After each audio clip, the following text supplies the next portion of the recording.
बीमारी कमजोरी पहले सब दूर हो गया। विश्वास के साथ दोनों हाथ ऊपर करके धन्यवाद करेंगे। मुंह खोल के धन्यवाद कीजिए। Praise the Lord, praise the Lord, praise the Lord, praise the Lord, praise the Lord. धन्यवाद, धन्यवाद, धन्यवाद, धन्यवाद, धन्यवाद, धन्यवाद, धन्यवाद। कैसे हम परमेश्वर से आशीष पा सकते हैं? अपने पापों को मान लेंगे। पहला शुद्धिकरण कैसे होता है? हाँ, पहला जॉन 1:7 आप पढ़ेंगे तो पहला जॉन 1:7 में उसके लहू के द्वारा हमारे क्या करता है? शरीर को शुद्ध करता है उसके लहू के द्वारा। दूसरा रोमियो की किताब 15:15 पढ़ेंगे तो रोमियो का किताब 15:15 में उसके आत्मा के द्वारा, उसके आत्मा के द्वारा। पहला दूसरा थिस्सलुनीकर आप 2:11 पढ़िए। दूसरा थिस्सलुनीकर 2:11 पढ़िए, जल्दी पढ़िए। इसी कारण परमेश्वर उनमें एक भटका देने वाली सामर्थ को भेजेगा कि वे झूठ की प्रतीति करें। दूसरा थिस्सलुनीकर 2:11 आत्मा के द्वारा, और जॉन 15:3 में वचन के द्वारा क्या करता है? हमें शुद्ध करता है। हाँ, इसलिए हम पवित्र आत्मा के द्वारा, वचन के द्वारा ना ये प्रतिज्ञा हमें दी है। थोड़ा समय हमें दिया है, मैं टाइम ज़्यादा बोल नहीं सकता हूँ, इसलिए इस वचन को आप लोग लिखकर ये वचन के द्वारा आप प्रतिज्ञा आपको दिया है। प्रतिज्ञा हमारे पर सफल होना था।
यीशु नाम ऊंचा उठाएंगे। आप सबों के पास में, मेरे पास गिटार है, भाई के पास में ऑर्गन है, उस भाई के पास ऑक्टोपैड है, लेकिन आप सबों के पास में क्या है? ताली। Yes, hallelujah, praise the Lord. आइए ताली बजाते हैं। जितना वॉल्यूम है सब पीछे चाहिए थोड़ा सा, जितना भी वॉल्यूम है सब थोड़ा सा पीछे चलेगा थोड़ा सा। जिस नाम में है मुक्ति, जिस नाम में है शक्ति, जिस नाम में है शांति,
अभी हमारे बीच में बेंचमैन है, बेंचमैन अभी हमारे बीच में म्यूजिशियन है, बहुत अच्छा कीबोर्ड बजाता है।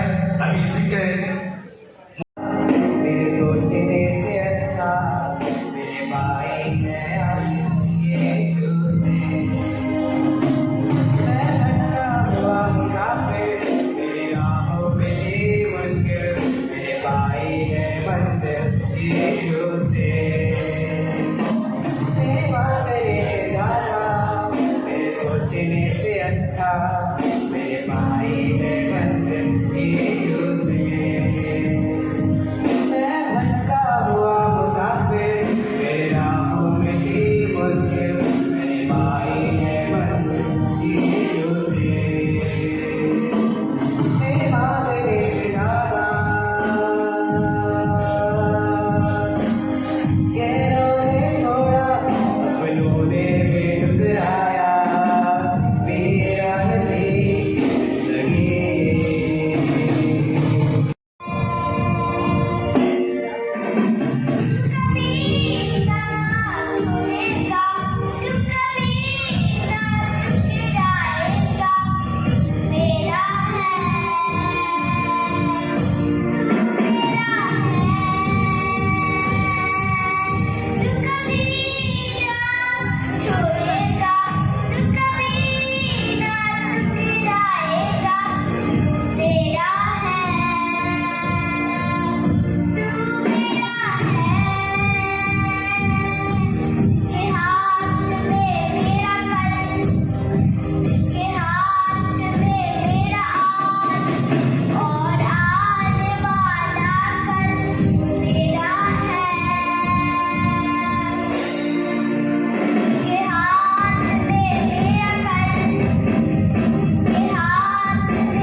Hallelujah, thank you Jesus. पिता परमेश्वर को धन्यवाद।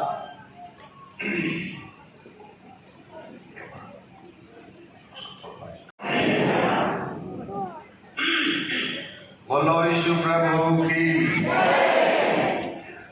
सनातन परमेश्वर को धन्यवाद देते हैं, उसकी आराधना करते हैं कि प्रभु परमेश्वर ने हम सबको ये विशेष अनुग्रह दे दिया है।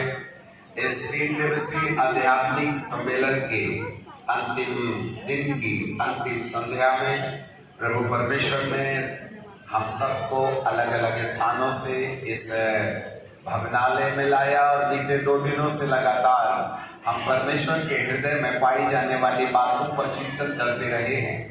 और आज आखिरी शाम है, इससे पहले कि इस साल के मध्य में धरती पर महाबर्बादी के काले बादल मंडराने लगे। इस बात को मद्देनजर रखते हुए जो प्रभु प्रकट कर रहे हैं उसकी सत्यता को समझ लेना समय के चलते बुद्धिमानों का काम है। कत्लेआम किया जाएगा, एक ऐसी भयावह बीमारी जिसके बाद 2.5 अरब लोगों का इस धरती से पलायन होगा। ऐसे संकेत विज्ञान के द्वारा नहीं वरन परमेश्वर के द्वारा प्रकट होते नजर आ रहे हैं। इसलिए उसके हृदय की बातें समझना हमारे लिए अति आवश्यक है। सो हम अपना समय खर्च किए बिना जो धन और मन प्रभु ने दिया उसका हम पूरा सदुपयोग कर लिया चाहते हैं। सो पिता परमेश्वर को धन्यवाद। हम बहुत जल्दी बहुत सी बातों को कहना चाहते हैं। समय के अभाव में यदि कुछ नुकसान हुआ तो जवाबदारी आपकी है।